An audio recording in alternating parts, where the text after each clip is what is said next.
Taken by the up man, Nelson Spruce, and he breaks into the open. He's called the other way. 10-5 touchdown. Nobody covered him. Hi again, and welcome to the Buffalo Stampede, the football edition. I'm Mark Johnson of 850 KOA Radio, your play-by-play voice to the Colorado Buffaloes. Colorado coming off its first Pac-12 win of the season. 41-24 as they knock off the Cal Bears last Saturday at Folsom Field. One of the guys who had a monster game, in fact, Nelson Spruce, joining us, the wide receiver. Nice to get that win last week. I think, as hard as you guys have been working, you guys needed a little feel-good, and it was a good win to get, wasn't it?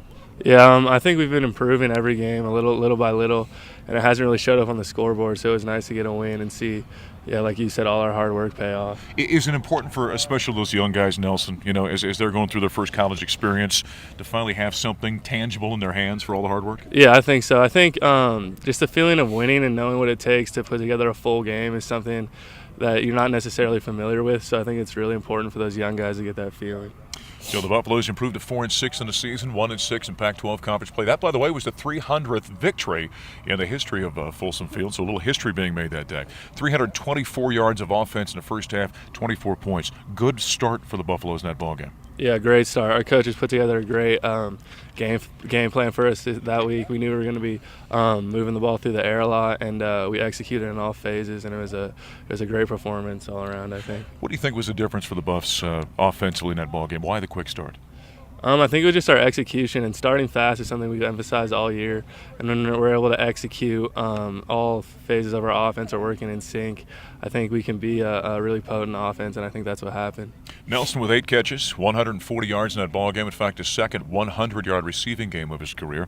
You were a big part of that ballgame. Chad Brown, many times in our radio broadcast, always talks about Nelson Spruce and the yak yards. He said you've got a knack after the catch for picking up yards on the football field. Yeah, last year that wasn't necessarily something that was my strength, so I kind of been working on turning upfield with the ball and getting those yards after the catch.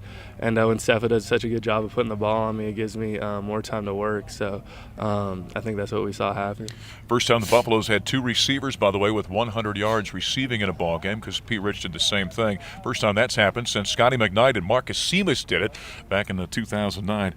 Nice tandem there. As much attention is paid to Pete Rich, does that help you out a little bit on the other side, do you think? Yeah, I mean, he sees a lot of cloud and double coverage all game, so that takes a lot of pressure off of me and kind of frees me up to do my thing. But at the same time, it's my job and all the other receivers' jobs to make plays when they're paying that much attention to Pete Rich.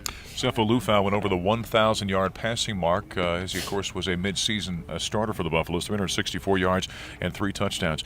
Talk a little bit about the young quarterback and what he has done for you guys and what you see with him from a potential standpoint. I mean, just since the first game, the thing that stood out to me was his composure. He was thrown in at the ASU game under some tough circumstances, and he was calm, collected, and that's what we've seen throughout these past few games. And I think that's just a great foundation to build from, and he has tons of potential. He has all the physical attributes that you look for, and I'm really excited to see how he progresses. That quarterback position is just inherently obviously a leadership position, but obviously it'd be tough for a young guy to step in and become a leader, as an 18-year-old freshman or 19-year-old.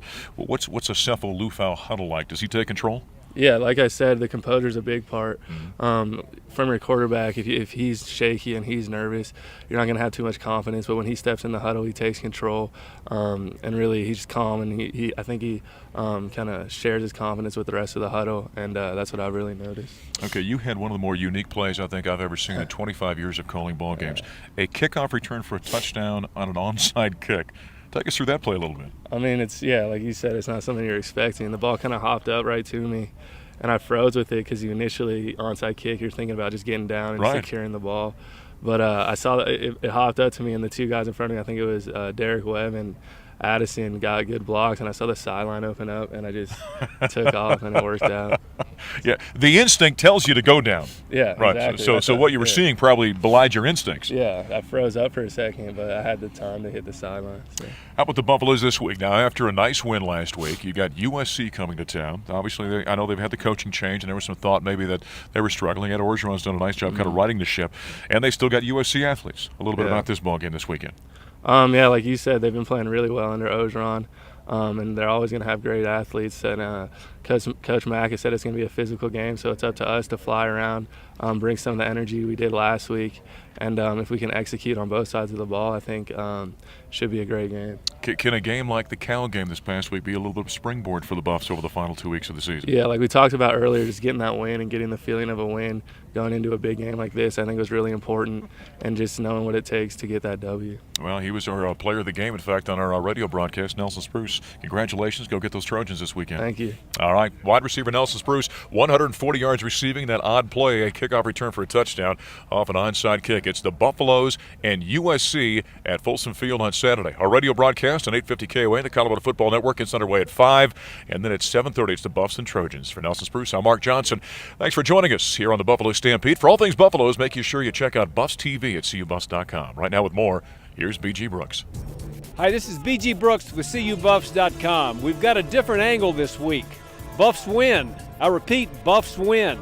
If you're watching this and haven't heard, CU defeated California 41-24 on Saturday at Folsom Field. Here's the significance. The Buffs broke a 14-game Pac-12 losing streak, gave first-year coach Mike McIntyre his first conference win, and kept themselves in the postseason picture, however fuzzy that might be. Still, it's not unrealistic. With 2 games remaining, the Buffs need 2 wins to reach 6 and become bowl eligible for the first time since 2007. The first of the last 2 is Saturday night at Folsom Field against USC, which has found new life under interim coach Ed Orgeron. The Trojans are 8-3 overall, but 5-1 since Orgeron replaced Lane Kiffin, and the most recent of those 5 wins was last weekend against then number 5 Stanford. The Trojans come to Boulder ranked number 23, and Orgeron arrives with his players' full support to have the interim tag preceding his title removed. That's Athletic Director Pat Hayden's call, and the big question is this. In light of Coach O's recent and resounding success, can Hayden overlook Orgeron's 10-25 head coaching record at Ole Miss and his other problems in Oxford? That's Hayden's dilemma, although the Buffs might help ease him out of it by upsetting the Trojans on Saturday night. CU needs a signature win in McIntyre's first season, and this one would qualify. The Buffs have lost 13 consecutive games to ranked opponents. The last one a 44-20 loss to then number 17 UCLA earlier this month in the Rose Bowl. Let's dream just a bit. If the Buffs can find a little late November magic and find a way to win Saturday, that Thanksgiving weekend trip to Utah is transformed into a high-stakes Saturday that has been a rarity around here.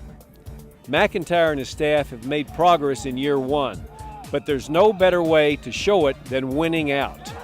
Okay, it's a long shot, but at this point, it's also the shot in the arm that CU football so desperately needs. This is B.G. Brooks. You can read my football and basketball coverage on CUBuffs.com.